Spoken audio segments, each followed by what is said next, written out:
Hi guys, and welcome back. Hopefully you've just had a look at the initial first video on Ospf and this challenge. So what I'm going to do now, folks, is I'm going to jump straight into things. So it's asking me in step 1, configure the following requirements. So a process ID of 10 for Ospf, a router ID for OR1 of 1.1.1.1.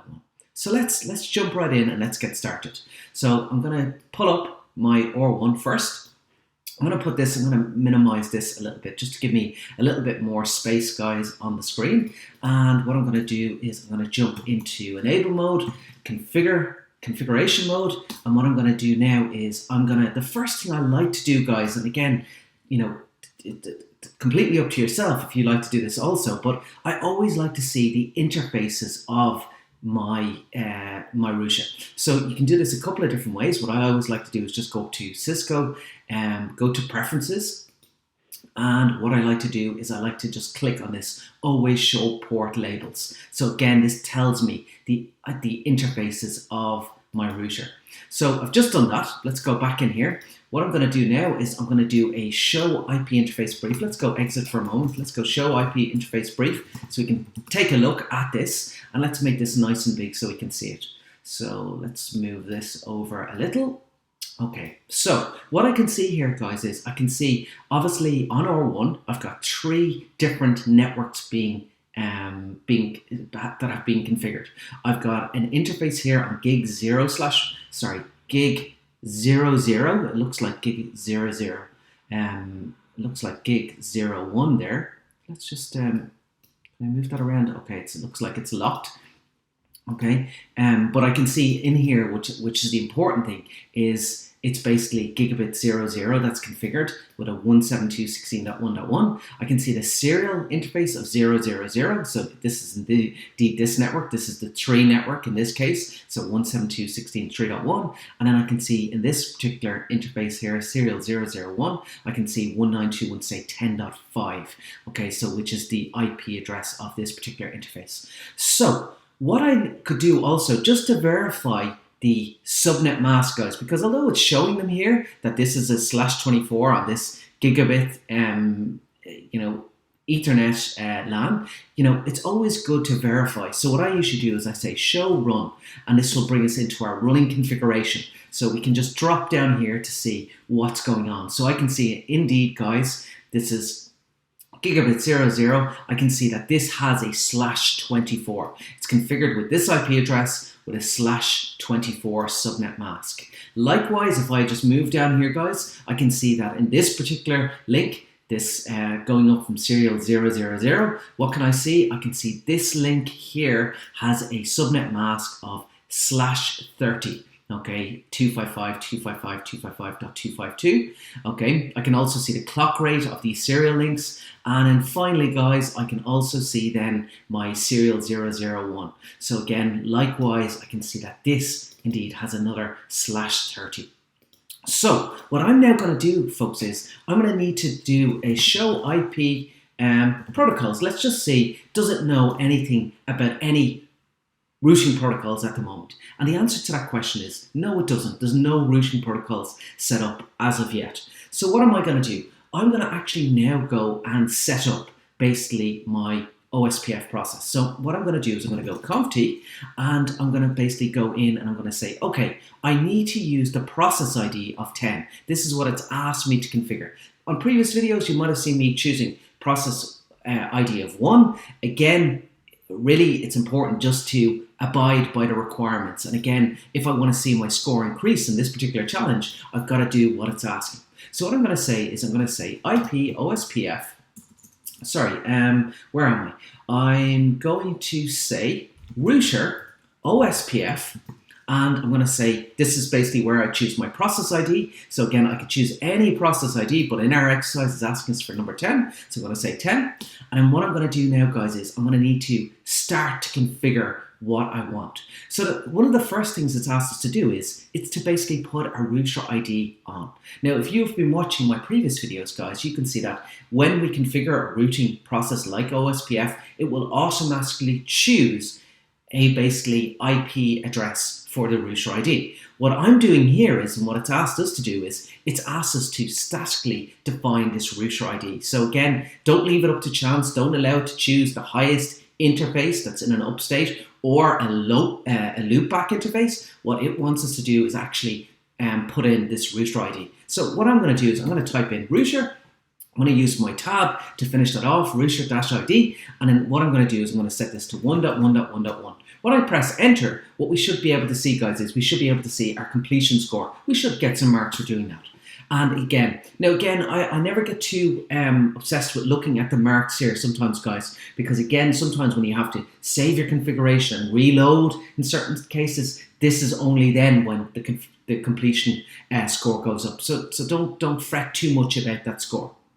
The next thing I'm going to do, guys, is I'm going to now look at these network statements. So the whole idea of these network statements is we've now turned on the Ospf routing process with a process ID of 10. We've set the router ID to be 1.1.1.1, but what we need to do is we need to tell other networks, other routers, about the networks we know about. So what we're going to do is, and it says us to use the network address for each interface. So the network address for each interface. So again, if I do a do show IP interface brief, okay, this shows me the IP addresses configured of each of my interfaces. So what we need to do is we're basically using the network address for each interface to configure these network statements. So what I'm going to start saying is I'm going to say network, and then I'm going to turn on the first one.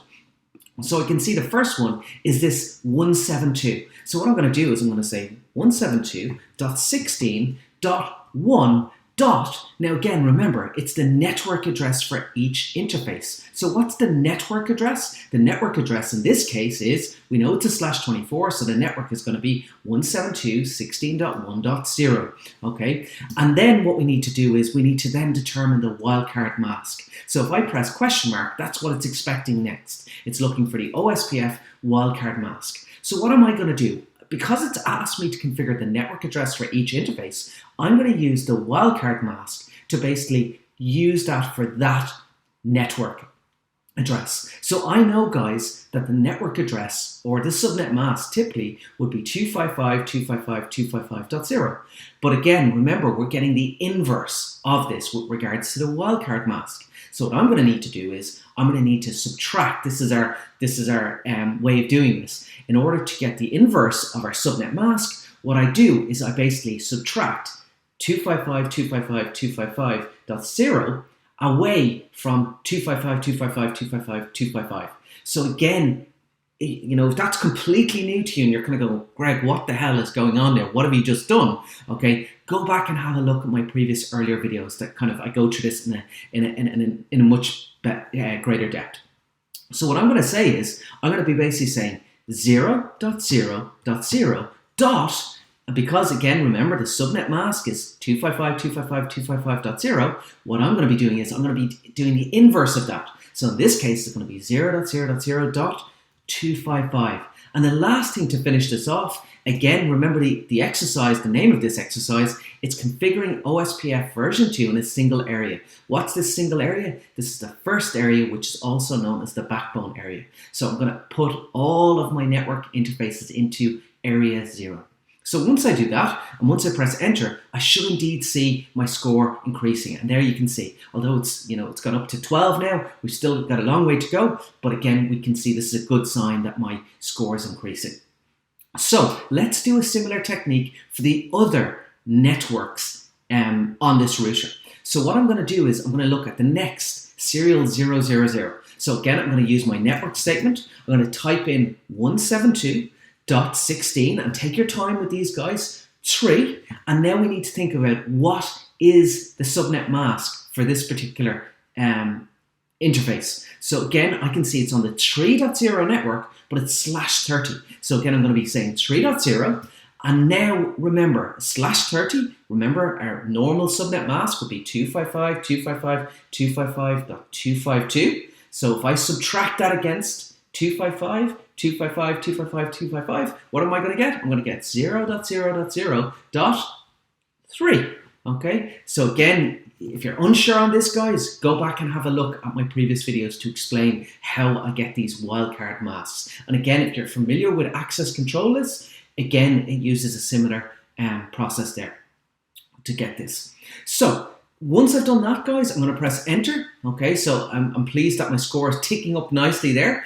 The last thing I'm going to do is I'm going to obviously use the network statement for the last interface here. So I'm going to say 192.168.10. Now be careful. Sometimes what I see, you can see here, guys, is this is the 192.168.10.4 network.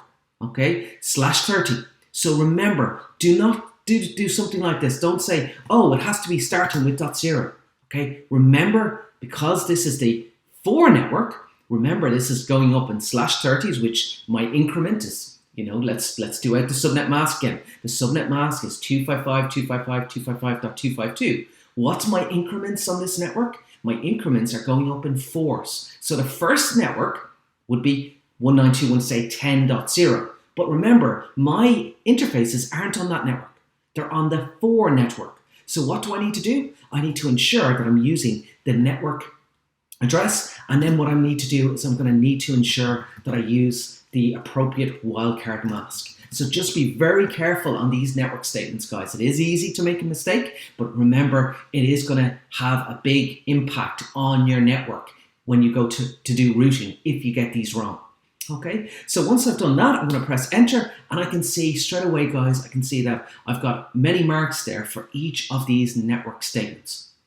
So at this moment in time, guys, nothing really has happened. Again, if I try and ping, for example, between PC1 and PC2, will this work? Well, the answer to that question is no, it's not going to work. It's going to fail. And I can keep trying this and trying this, okay? But the reason why it's failing is because OR1 doesn't have a route in its routing table to this network address of 172.16.2.0. How can I prove that? If I go show IP route, there I can see, guys, all I'm seeing is connected networks and these local link networks, okay, these /32 networks. I'm not seeing at the moment, guys, any Ospf networks. Why is this? Well, the reason why this isn't working, guys, is because this router doesn't know about this network. It hasn't been able to communicate with OR2. Why not? Because although OR1 has set up now Ospf, OR2 is not yet talking Ospf. So what I'm going to do is I'm going to jump across to OR2.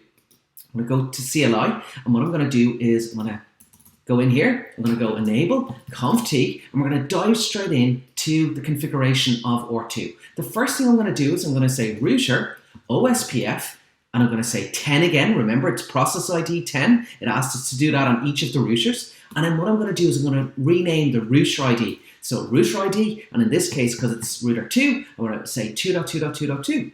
Once I've done that, guys, I'm going to need to use my network statements. So again, if I want some help and to verify the IP addresses, what can I do? I can do show IP interface brief. And what I can see there is this helps me see, this helps me how many network statements do I need to create and so forth. So what I'm going to say is I'm going to say network, and I'm going to say this first network here. So, well, let's do it in order so that we don't miss anyone. Let's say I'm going to do this one first. So 172.16.2. So what's the network address? The network address is .0 and the /24. So it's going to be 2.0 with a wildcard mask of 255, 0.0.0.255 and area 0.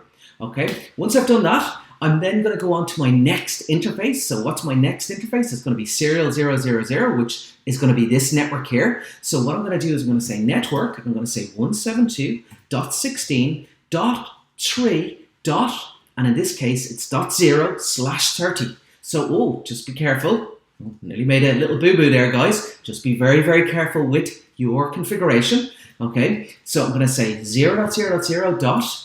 And I'm going to say 3. Why 3? Because remember, this is a 252 mask, normal subnet mask. What's that taking away 252? Taking away from 255? I get an answer of 3. And I'm going to say, finish this off with area 0. Now, what we'll notice here, guys, is in just a moment when I press enter, what's going to happen is this router, OR2, is going to start. It's already starting to send OSPF messages out called LSAs, link state advertisements. But what's going to happen is when I turn it on this interface, it's going to start sending these link state advertisements. And it's also going to start listening on these link state listening out for these link state advertisements on this interface. What does that mean? It means that it may hear, and I should change my language there, it should hear the advertisements from OR1. So what should happen is they should basically go, oh, I've heard from my neighbor. And what they should do is they should start exchanging routes and they should become neighbors. So what I'm going to do is I'm going to press enter, and what we might see in a couple of seconds is we might see basically a neighbor relationship being formed.